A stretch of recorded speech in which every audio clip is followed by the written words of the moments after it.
my pleasure to welcome you to Northern Kentucky History Hour. I'm your host for tonight, Mary Jane Calderon, joining you from my home in Fort Wright, Kentucky. Also joining me by the power of Zoom is BCM Visitor Services Associate and my co-host for the evening, Heather Cook, from her dorm in Wooster, Ohio. We also have Christina Wald, the presenter, actually joining us from NKU with her class, which is very cool, in the School of Arts. So Northern Kentucky History Hour is a project of Behringer-Crawford Museum, Northern Kentucky's history museum, that would not be possible without support. Thank you to all of our sponsors, including the City of Covington, Kenton County Fiscal Court, ArtsWave, Kentucky Arts Council, Northern Kentucky Sports Hall of Fame, the Carol Ann and Ralph V. Hale Jr. Foundation, and our members. If you're not yet a member of the museum, please consider joining for access to discounts and exclusive programming. Learn more and join at bcmuseum.org. We would love to hear from our viewers tonight. So if you have a question or comment to share, please type it in the chat or Q&A feature, and I will be sure to get to those at the end of the presentation. Let's meet tonight's presenter. Christina Wald is an illustrator and designer. A graduate from the University of Cincinnati, she has illustrated over 60 children's books, such as Sloth's Treehouse Inn for San Diego Zoo Wildlife Alliance Press, Return to Kew Gardens for Finda Publishing, and The Train Rolls On to the North Pole by Jody Adams. She started the Cincinnati Urban Sketchers chapter and is the social media coordinator for the International Urban Sketchers nonprofit. She also teaches illustration and narrative storytelling at Northern Kentucky University. She lives in Cincinnati with her toy engineer husband, Troy, and 3 cats. So thank you for joining us. Before we get started, there is a quiz question. The first respondent to enter a correct answer in the chat on Zoom or Facebook Live will win a Northern Kentucky History Hour prize, and most importantly, bragging rights. So tonight's question is, Christina has done official artwork for what best-selling high fantasy novel? So go ahead and leave those answers in the chat. And Christina, if you are ready, we can go ahead and get started. Hi, good to talk to you. And I'm going to start out and share screen. Hi, everybody. I'm glad to present to you tonight. And let me share screen and bring up my stuff. Let's see. And all right, so here is a, collage. It's not everything. See, it's not everything, but it's a good start. I have been illustrating for longer than I care to say, but this probably gives a slight hint of how long I've been working at it. And I brought this especially for my students today. This is my University of Cincinnati DAP class from 1991. So as you can see, I'm right here in the middle. So this was from 1991. I think the building's changed totally. And so I'm going to talk a little bit tonight about sort of what happens in an illustration career. I've been doing this for a really long time. And, a lot of people ask me, I get probably emails every day, people saying, how do you get work? How do you get into this? And when I was in college, I went to school for industrial design at the University of Cincinnati. And when I got out of school, I actually really had wanted to draw comics, but I was super slow when I got out of school. Like when you're first drawing and you're first doing artwork, any type of book that you do, any type of storytelling that you make takes a really long time. And so I cut my teeth on doing mostly role-playing games. And so, what I do is I tell stories. So how I started was I did a lot of artwork for role-playing games. So in the early 90s is when I was first drawing stuff, and I was really good at drawing tech because I had gone to school for industrial design. And some of my first work I did was for Star Wars books. And I did artwork for sorry to interrupt you, but I think you're not in presentation mode. If you make it so is it not working? It might be harder to see. I can see the windows around your presentation. Oh, you can't see the actual image? I can see it in the middle, but I see your windows everything's open. I see. Okay, let me put it into Sorry Just about that. might be hard for people to see it. There, is that better? There we go. Yes. Okay, cool. Sorry about that. This was a fun time to work on Star Wars at the time. This role-playing game from Pennsylvania was the only place making Star Wars stuff. And I did artwork for it, and there was no anticipation of new movies, which didn't happen until the late 90s. And so I did a lot of artwork for these books that was totally sort of under the radar. So it was a kind of fun time to work on it. The artwork was very creative, and I ended up doing, and again, kind of like with my cover collage first, I ended up doing artwork for 13 books, but it's harder to fit 13 on like a grid like this. So I just am showing 12 that I did artwork for. And it was a really fun way to cut my teeth as an illustrator.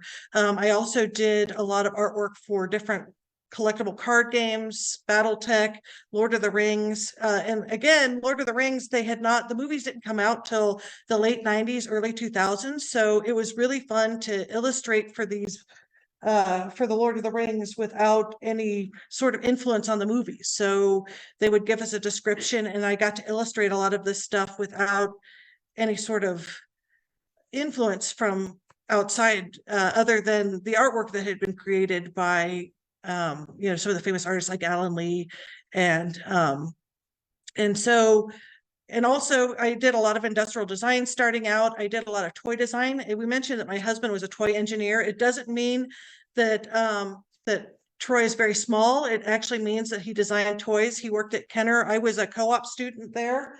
And my husband did a lot of work for, he did a lot of Ghostbusters toys. He did Jurassic Park toys. He was on the Batman team for a few years. These are some, I always include these. These were for a company called Wild Planet Toys. And I was doing some concepting for some National Geographic toys. And they ended up not making this because I think it was too expensive, but it was sort of a ecosystem model where you had a shark which ate the walrus, which ate the penguin, which ate the squid. It was supposed to kind of show all the animals eating each other, which I thought was really cool, but ultimately they didn't make it. But it was a fun presentation drawing to come up with. And I did a lot of game illustration for different toy companies. And one of the things that was really fun was I was really good at illustration. So a lot of times I'd work with a couple different departments. I'd work with the industrial design department and then work with the packaging department and do the artwork. One thing, when people become illustrators, they often think it's a monolithic job, but actually there's a lot of different things that require illustration. So before you start illustrating books, like a lot of toys need labels, a lot of packages need illustration.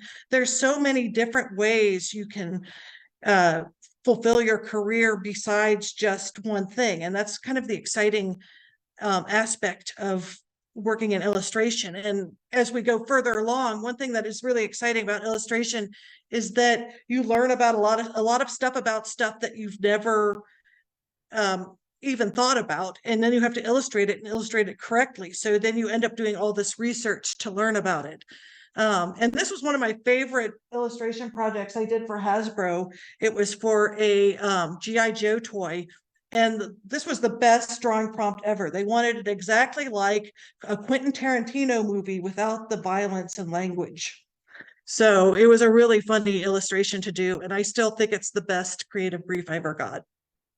And so I did game art for many years. And in the late 90s, a lot of the companies I worked for, sort of, as with most industries, they go through slumps, and the gaming industry sort of went through a slump. So I worked at a agency for a couple of years and redid my portfolio, and I started getting work for Scholastic. They saw some paintings that I'd done, and this is sort of a way also, when you're getting into illustration, a lot of people don't realize that how they choose your work for a job is they see what you have in your portfolio. And if it matches a project that they have, they hire you. So I had done some animal paintings for a local Cincinnati company where they did, I don't know if anyone ever remembers New Creative Enterprises, but they, the flags you see that hang on people's houses that are paintings of things. I did some paintings of animals, and I had them in my portfolio online, and Scholastic saw them. And so they started giving me a ton of work doing illustrations for Scholastic News, which these were see-through issues. I don't know if anyone here in the class ever had these in kindergarten, but kindergarten, first grade, second grade, they had they were printed on newsprint, and you would hold them up to the light. And on one side you'd see like dirt, and on the other side you'd see, whatever else was in this case, it was roots and that sort of thing. And you would find all the stuff hidden in the issue. And so as I started putting more pictures that I had done for Scholastic News, I started getting asked to do books. And so it's sort of again, I wasn't necessarily actively seeking to illustrate children's books, but people started seeing my work online, and I started getting children's books. So after Scholastic, I got contacted by Penguin and all the other different publishers that I've worked with, because they saw paintings of animals I had done. And one portfolio thing, because people always say, what should I put in my portfolio? And I always tell people to put whatever you want to draw in your portfolio, because that's how they hire you.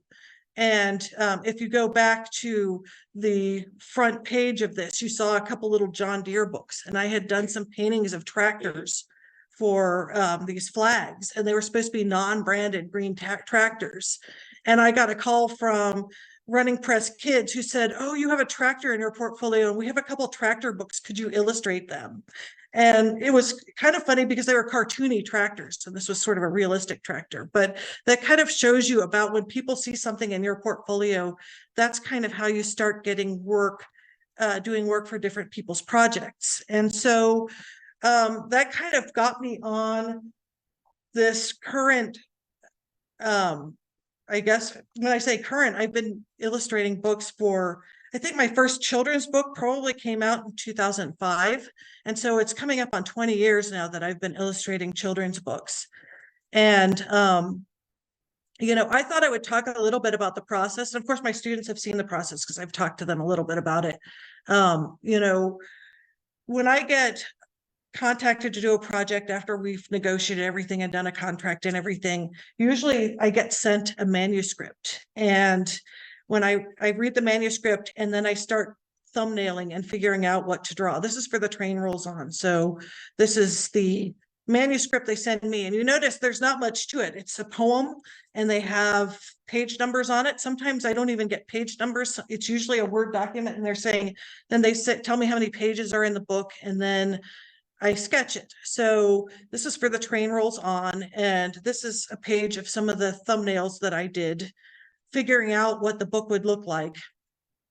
And, this kind of shows you the book in little tiny drawings. And then this is what a sketch looks like. And then this is what the final art looks like. Usually I don't set the type for the final book. This type here, for example, I put just to make sure I made enough room on the artwork for it.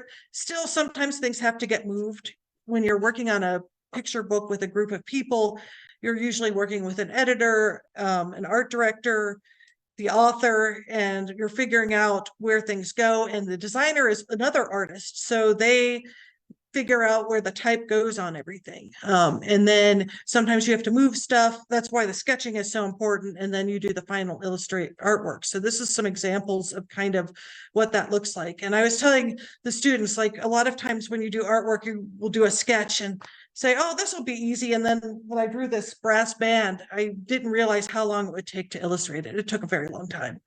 And in the case of, and so that's in the case of like more character driven books, but I also do a lot of animal books. And so I don't remember what year this was. This was probably like 2010. I got hired to do a book called The Wildlife of Elk, which was a joint partnership. It was done with a government grant. It was a joint partnership of the Rocky Mountain Elk Foundation and the U.S. Forest Service. And so I went out to Montana and visited elk, visited the elk visitor center. This is one of those things. I was working with elk scientists. They gave me a textbook that was this thick about elk, and the writer had kind of distilled that textbook into a narrative about elk. And we went to, this was actually, we visited Yellowstone, but I also got, because I lived in Ohio, I got connected with somebody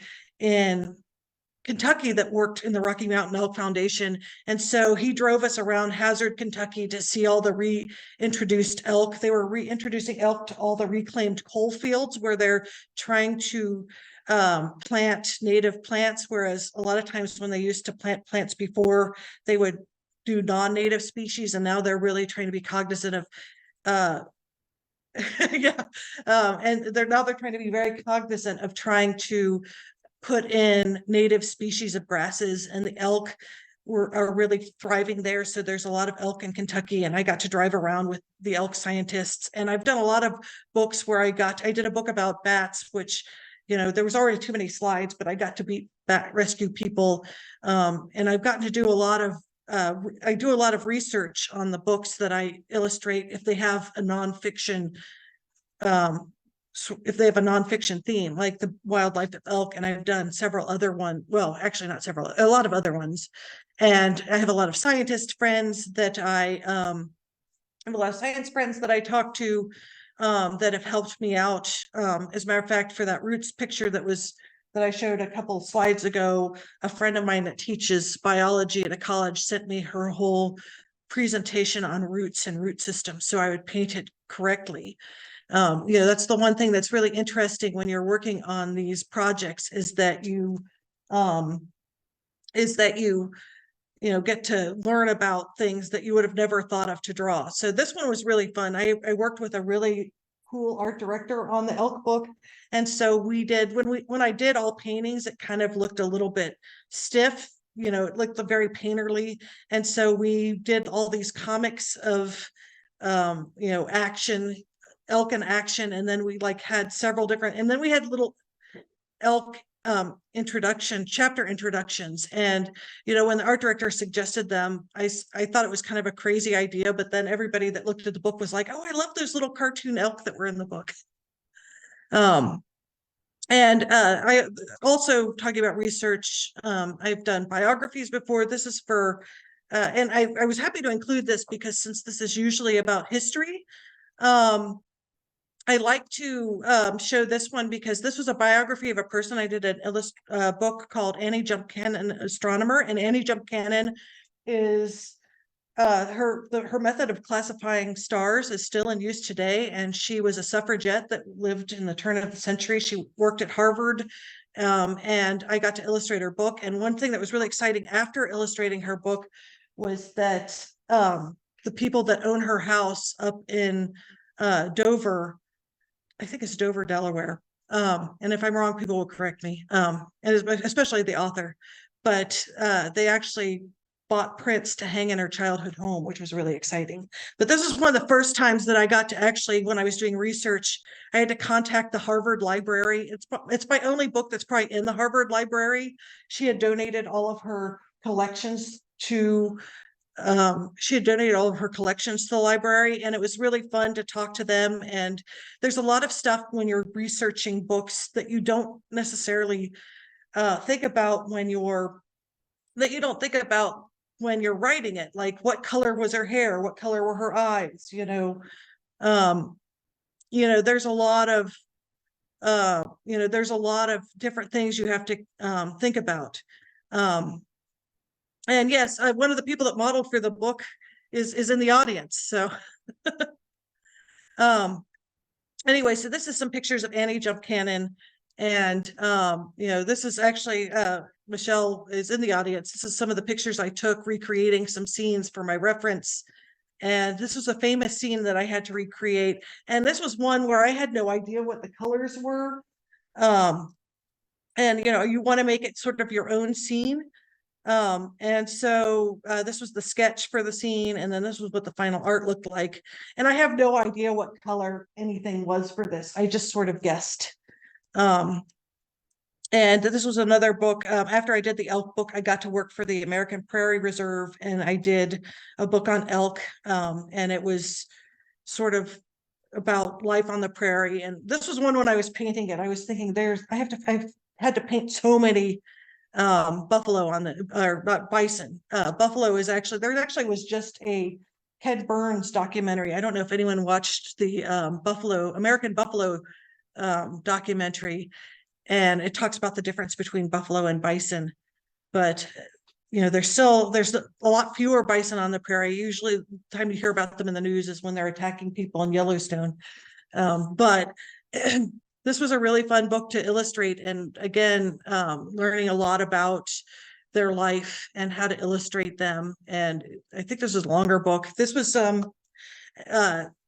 for Encyclopedia Britannica. This is another toy tie-in because I worked with this toy company developing the plush and doing some work on that. And then I also illustrated some books that went along with it.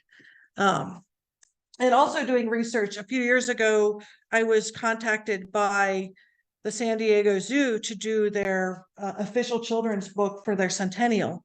And I had never been to San Diego, and I had never been to their zoo. So they had me come out, and I got to visit the zoo and take pictures and sketch there.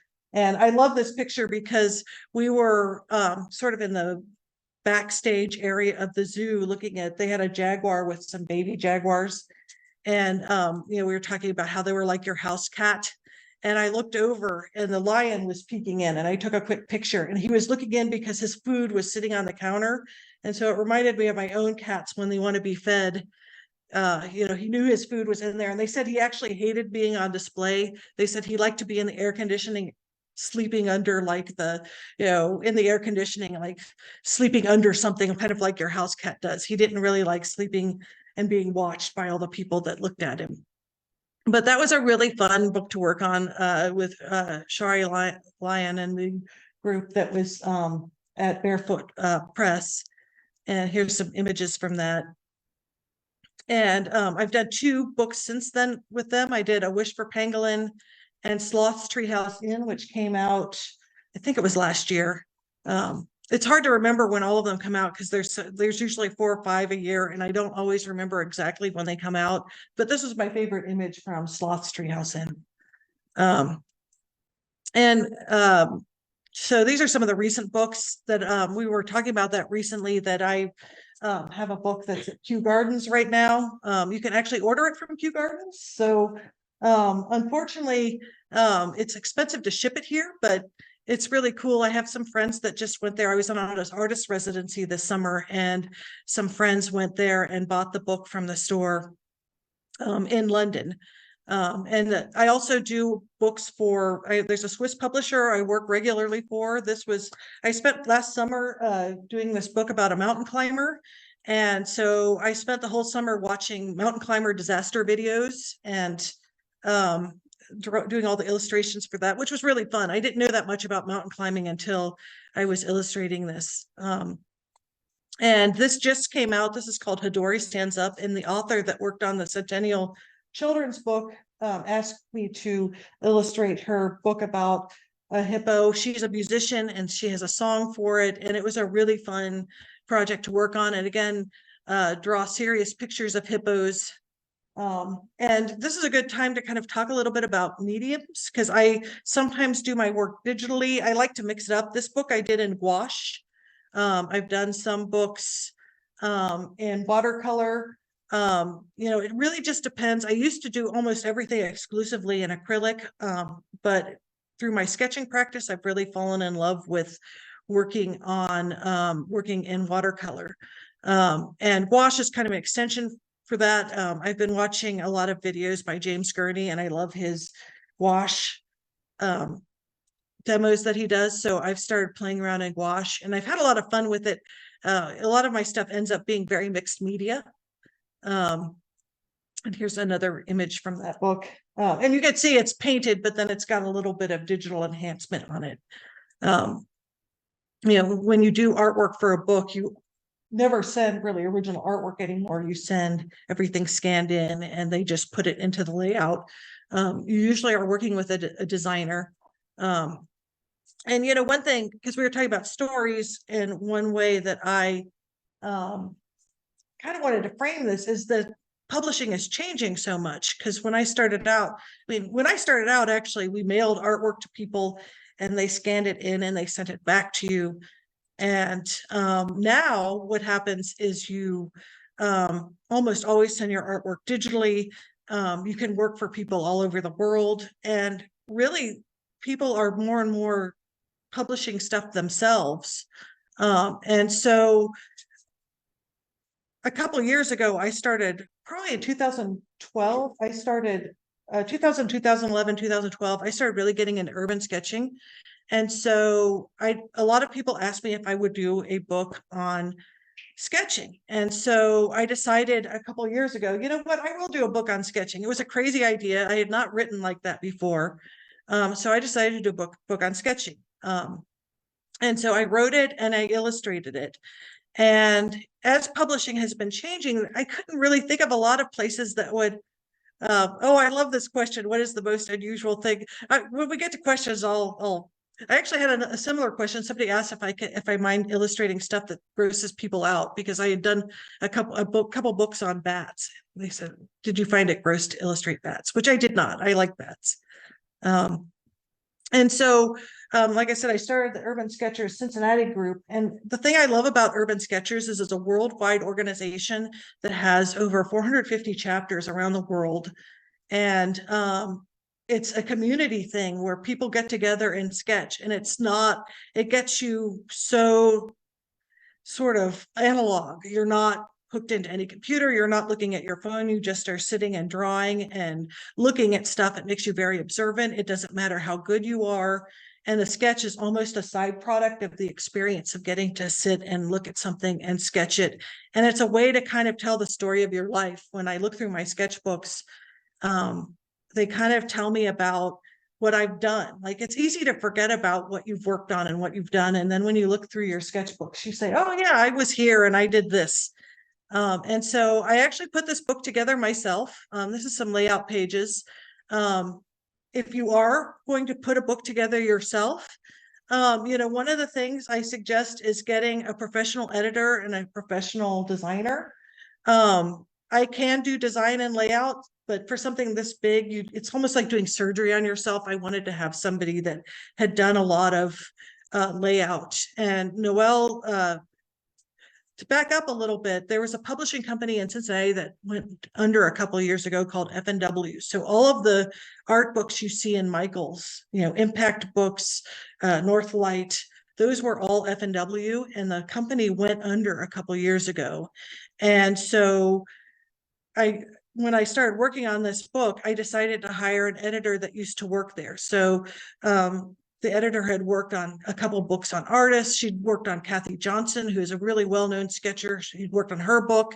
Then my designer also worked at FNW and also sketches with us. So she comes out on our sketch outings, and she did the design for the book and had to take, this giant amount of images and wrestle them into the book. She has other books she's designed are Dracopedia, and she also worked on Molly Wellman's book of handcrafted cocktails.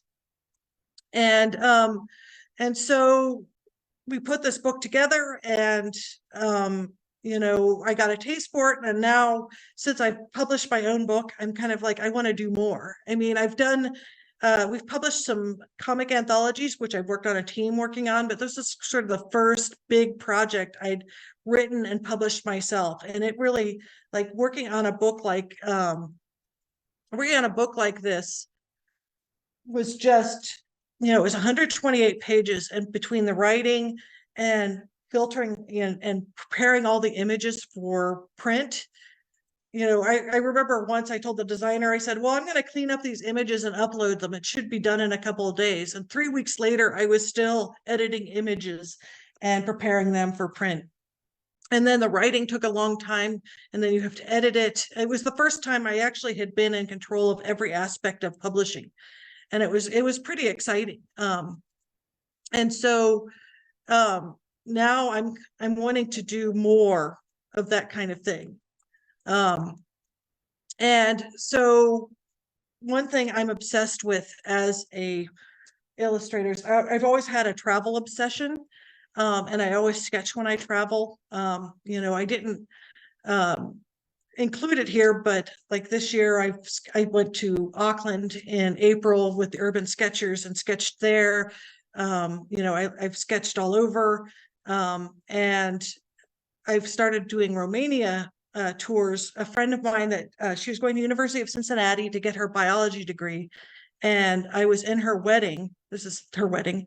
And that's me and Troy in the background. And we've been friends since this was probably 1998. And this was us when she was getting married in Romania. And so this was us in 2014. So I went and sketched with her while she was writing a book on Romanian wildflowers, and we drove around Romania. I always joke this is like the mirror that was in Harry Potter. We were taking our picture of ourselves there. And I said, I want to start taking sketchers there. So in 2022, we took our first group of sketchers. This is me, and this is back in 2014. This is a sketch from 2014. And so we sketched Romania in 2022, and we actually got to meet with the urban sketchers in Romania. So half of these sketchers are for the Urban Sketchers Bucharest. And we sketched with them, and this is some sketches that I did. This is at Dracula's Castle, Brand Castle in Transylvania. And this is in it's called Sighișoara, which is a really lovely, it's kind of like Toledo in Spain. It's a walled city with towers by each guild. It's like it's a medieval city, but people live there. It's not really that touristy. This is one of the people on our trip. This is Andy, and he had a group of kids watching him. That never happens to me when I'm sketching. I've never had a group of kids for him, but both he and Jeb had groups of kids around them watching them sketch. And this is Jeb with his accordion sketchbook. So we had a really great time. This is us visiting an artist in Sighișoara. His name is Radesh. And so this is a view of some of the towers that are in Romania. So we're actually taking another group. We're taking two groups in 2024. We're going in June. We had so much fun the first time, we decided to take two separate groups in June. And so that kind of, this is Corvin Castle. This was a sketch that I did there. This is in CBU. And this was, it was just really pretty. This is CBU, and I got a really nice picture of the sunset. It's a really cool place. And I started doing artist residencies as part of my travel obsession, but I always have to work wherever I go. I did my first artist residency in 2019 in Norway. Light Gray Art Lab was doing groups of creatives. So they'd have people from animation, and they'd have people from illustration, and they'd have people that did all sorts of different art practices get together and live in a house for a week and sketch and draw and talk about their practice. And that was a great experience, of course. And then, in 2020, all travel was canceled because of COVID. And I got accepted into a residency that was in France called Chateau Orcavaux. And I was accepted in 2021, or no, sorry, I think it was accepted in 2020, and I didn't get to go till this summer. And when you go to this residency, they want you to have they want you to have like a piece of art to make, like you have an art project that you work on while you're there. And I was there for a month. And so I worked on a travel log of my experiences there. And I'm almost finished with it, and I'm going to go to print with it this month. And then in 2024, I plan to do a travelogue of Romania and start making this a regular thing. So this is part of the travelogue that I've been working on of my sketches from. And one thing that I did why I did this travelogue is I've been trying to, in my sketching practice, to write more because I tend to just do a sketch and not write that much. But I love it when people do autobiographical sketchbooks where they talk more about what's going on.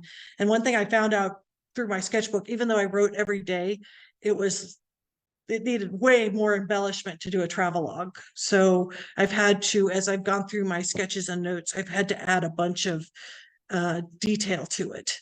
But so this is where it is. I had hoped it was going to be 30 pages, and now it's ballooned up to 60. So I'm finishing up the details of that, and I would be amiss if I didn't talk a little bit about comics. Like I said, we have done two Cincinnati comic anthologies called Cincinnati Cabinet of Curiosities, and I didn't work on the third one. The third one's about to come out.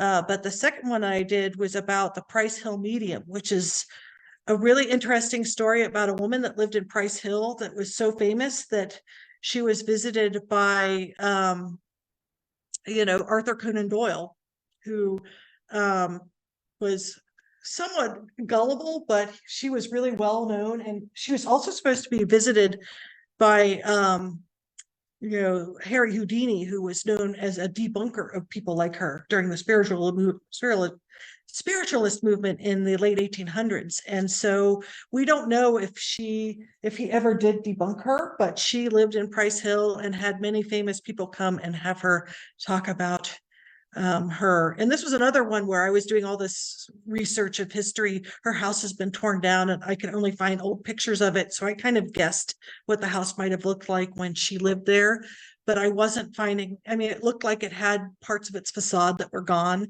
And it's stuff that as an illustrator, when you're researching anything historical,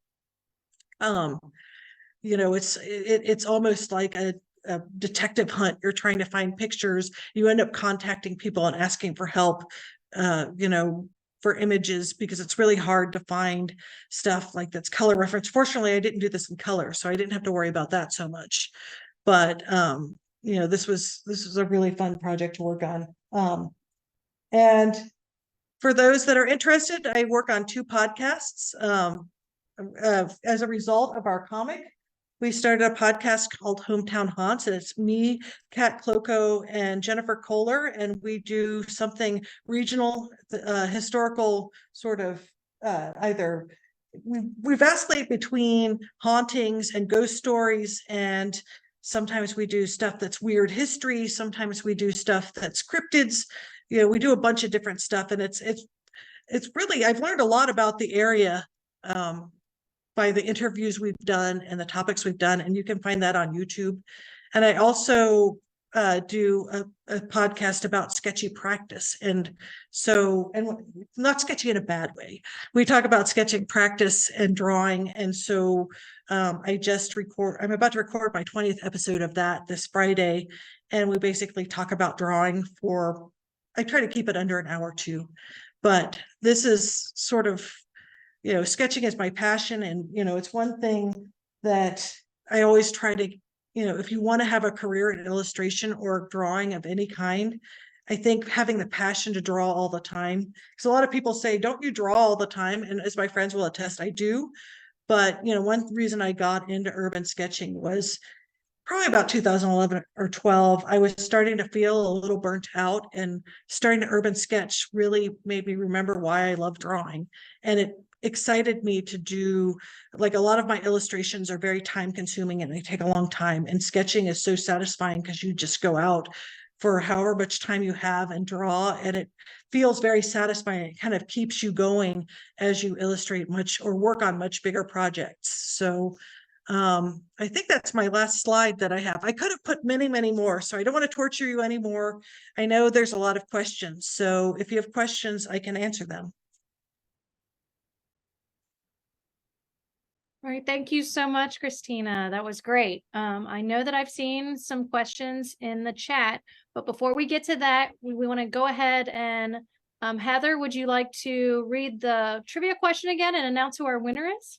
Yeah, so the trivia question was, Christina has done official artwork for what best-selling high fantasy novel? And we did have a couple people put in the right answer, but the winner was Michelle Buerlein. I hope I'm pronouncing that right.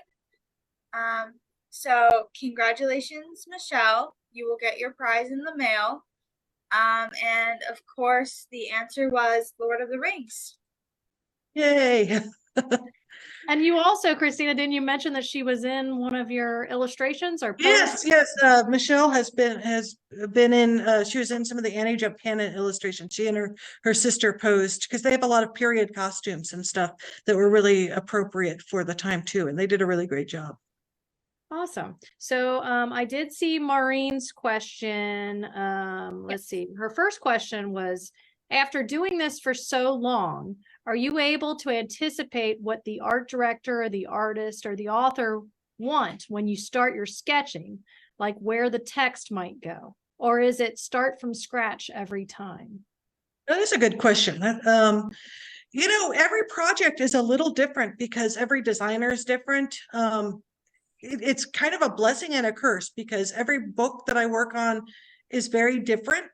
And so it really is never boring. But the flip side of that is it really is hard to tell, until you start doing sketching, ideally what happens when people contact you to do work is they kind of know what they want. But there are times when you do sketches for something and they have something in their heads that it's really hard to duplicate, and you just have to work with them and try to finally get something that they're happy with. So I guess the answer is it's different every time.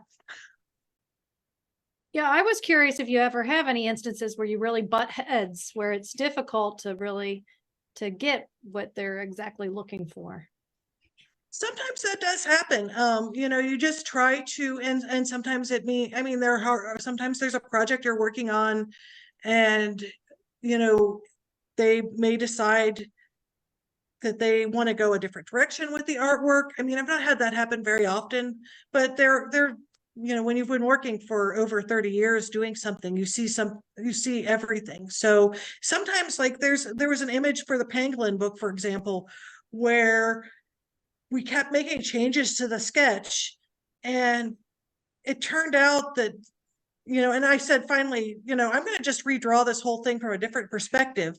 And when I redrew it from a different perspective, then everybody liked it and it was approved. And so sometimes it's like sometimes your drawing's not communicating what they want to see, but they don't really know how to ask for it. Or maybe I'm not understanding what they're asking for. And sometimes when you go to a different perspective, it really changes everything. Okay, Maureen also had another great question, which I was interested in too. Let me see. She wants to know what the most unusual thing you've been asked to illustrate is.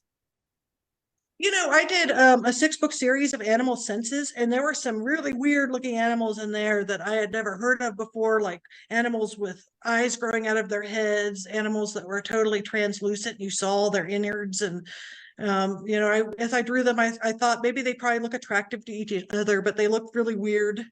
I've drawn some pretty weird undersea creatures. I think anytime you do creature design, it's hard to outdo Mother Nature because there is a lot of weird stuff out there. And what is the most unusual thing that you've had to do to research a certain animal or a certain thing that you're going to illustrate? I think that probably going to the bat rescue person really stands out, because when I did the book Little Red Bat, which I illustrated that back in, I think 2010, the editor called me up and said, I want you to do this book called Little Red Bat. And I'd never heard of red bats or seen them.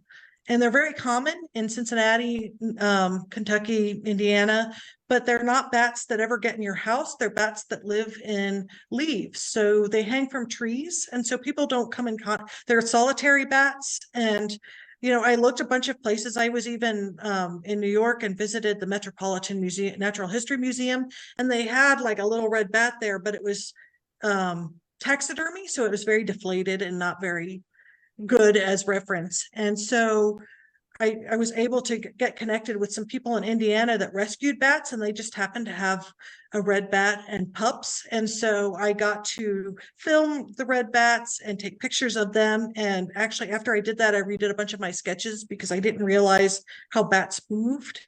And bats are actually, when they're not flying, very agile, and they can crawl around and moved a lot better than I had imagined. And so that was probably the most unusual one. But a lot of these books, like when I've done animal atlases, and I've done a lot of books that have a bunch of different animals and ecosystems, like there's been some ones I've never heard of before that I learned something new every time I illustrate them. Cool. Okay, so were you ever one of those people who do people caricatures at festivals? No, I did not do that. I like drawing caricatures, and I can do them, but I never did them for like Kings Island or anything like that. Yeah, I was wondering if you had any odd jobs that you did before you got started, like with sketching or with your art. You know, it's probably just more unusual product design. I think one of my first sketches I did for a client was of a sump pump. And have you So ever yeah, you end up working on a bunch of different stuff. have you ever worked with your husband too? If he's working with toys and things, have you guys ever collaborated and worked together on something? We do sometimes, and actually, we designed a little. When I did the Kickstarter for my Sketching Here and Everywhere book, I was trying to think of something that would be a cool thing to have as a Kickstarter tier, and we designed a little mini palette because I've been seeing all these little palettes that are very tiny to like carry into museums and stuff and sketch, and so we worked on that together. We occasionally do toy design together, but a lot of times we argue too much to do much. You know, I'll do a sketch and he'll say, you can't make that. And then we kind of argue about it. And then, you know, we come to some agreement in the middle, but we don't work that much together, but occasionally we do. All right. I think that was the last question. I see some comments saying thank you and that it was great presentation and what an interesting career. Heather, do you have anything from Facebook? No, there's nothing on Facebook. Okay. Anyone here have a question? Yes. Oh, what's your question? Yeah, you go first, Lily. Did you ever have like a particularly challenging project you had to do, and like what you did to overcome it? You know, a lot of the projects are really challenging. You know, a lot of times it's like, you know, illustrating a book is in a way kind of like bricklaying. You kind of keep working on it and trying to just get a little bit done each day. But, you know, some of the artwork, if it's really complicated, you know, sometimes, you know, paintings aren't looking the way that you want them to. And sometimes you have to start over. Sometimes you have to, you know, think about, is this showing what you want it to show? So everything has like its own challenges, but like I get a lot of projects that have a very complex artwork. And so sometimes those, it's just, you have to be really stubborn and and that's where it's nice to work on several projects at the same time or go out and sketch, because I find a lot of times when something's not working, if I sleep on it in the morning, it will start working. And I don't know if it's just I'm getting really tired and things just aren't looking the way they're supposed to, and you get really frustrated and you're like, oh, this is not working at all. And then you wake up in the morning and work on it, and then it finally comes together. So it happens a lot. And you never quite get over it. What's your question, Car? I was going to ask, as the internet and social media has progressed and advanced in today's society, what have been like the most positive and negative aspects of that? Like, how has it helped your career, and how has it also been? I mean, I think that social media, like social media and the internet make you able to work for anyone in the world. And that's kind of exciting. Anyone that sees your work and loves it can hire you if you have time to do it. And that's a plus. But I think the drawback is probably when you're getting started, it's probably very intimidating to look at the internet. I think a lot of people get really depressed because a lot of times the way the algorithm works, you tend to see like the very top of the profession. And that's very intimidating when you're first getting started. You know, I've always compared working on illustration a lot, like it's kind of like, you know, when you see the Olympics, like there's a lot of people that illustrate, but the Olympics, you see like the top of people like that do ice skating or whatever. And what they do is extremely difficult. And you can't compare. You might be a really good ice skater and you might be even a coach that makes a living off of it, but you're not necessarily going to be the best of the best. But when you're exposed to that every day, it can make it really difficult, I think. And I think but on the plus side, you know, you get to meet a lot of artists you would have never met, you know, around the world. So I think that's one of the most exciting things about the internet, is meeting people that do what you do all over and having friends all over the world. That's kind of why I like urban sketching too. You know, like I had a meeting yesterday and we had people from Berlin, Brazil, and Atlanta all talking. So, you know, it's kind of cool working with people from all over. Oh, here's a question. What do your students say is the hardest assignment you've given them? I don't know. You probably haven't gotten it yet. No? The question for the students. Yes. It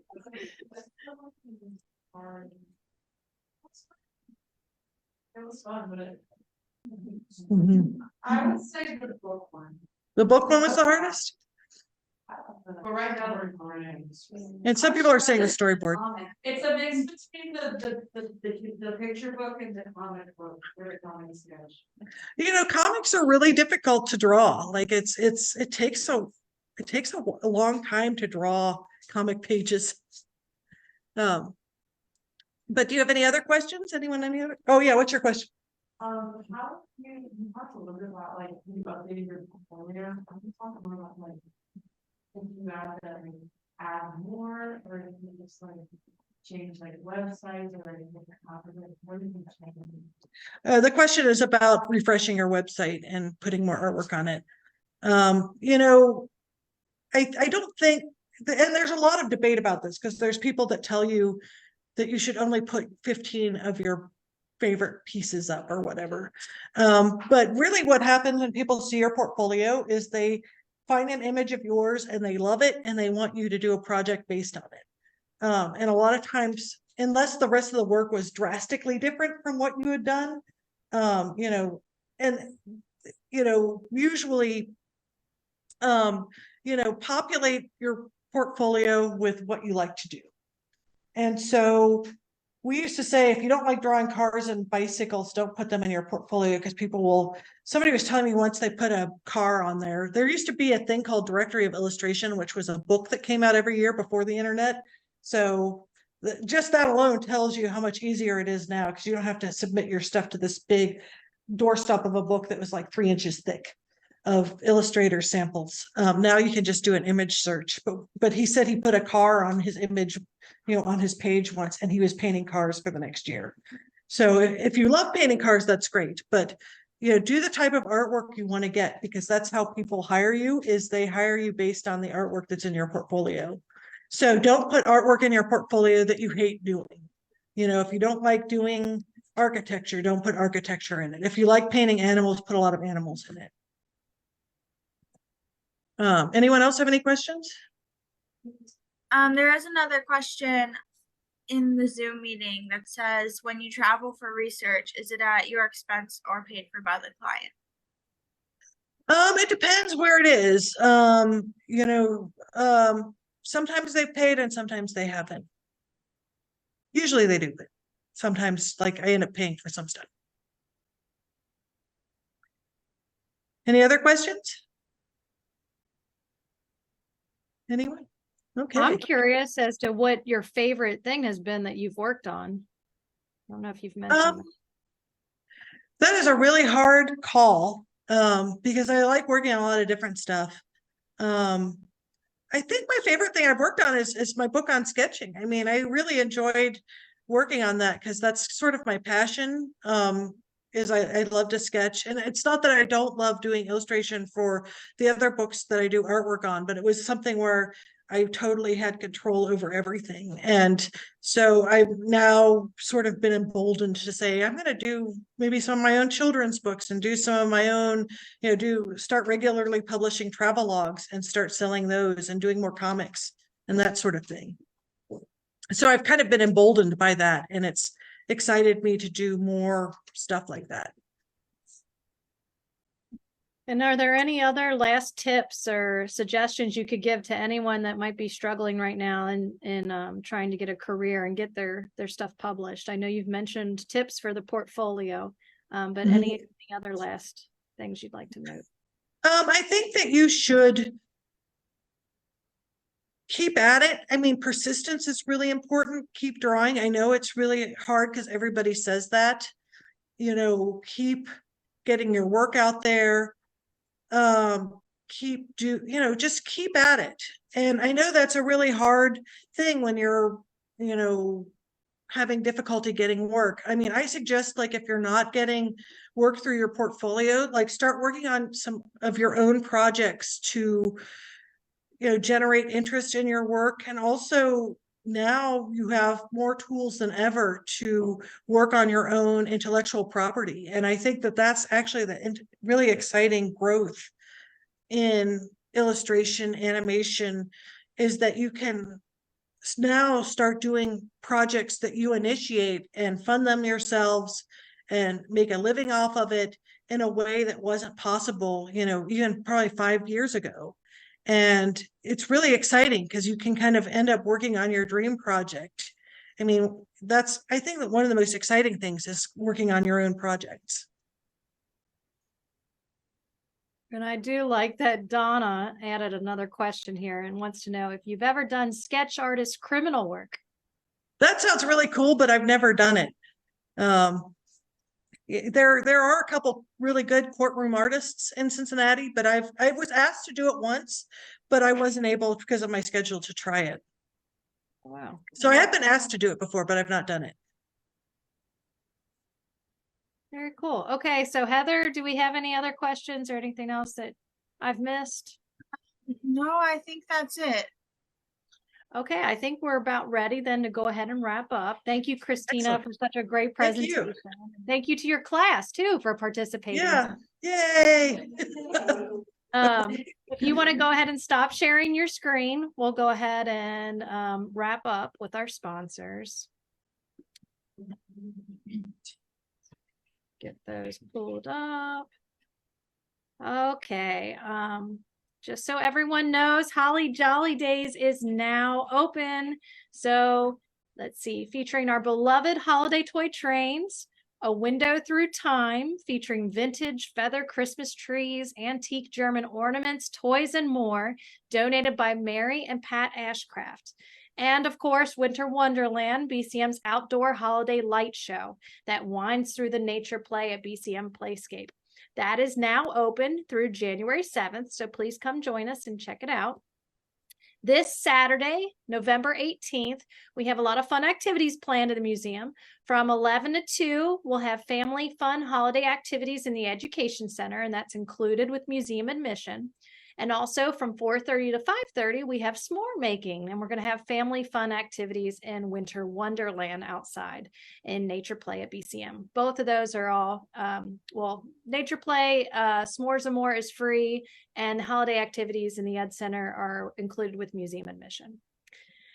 You can check out bcmuseum.org for a complete list of all the fun activities we have planned for this season. But I want to make sure to mention that everyone needs to mark their calendar for December 3rd, because from 2 to 3, Christina is going to be reading The Train Rolls On to the North Pole, a book that she has illustrated, which I know she showed in her presentation.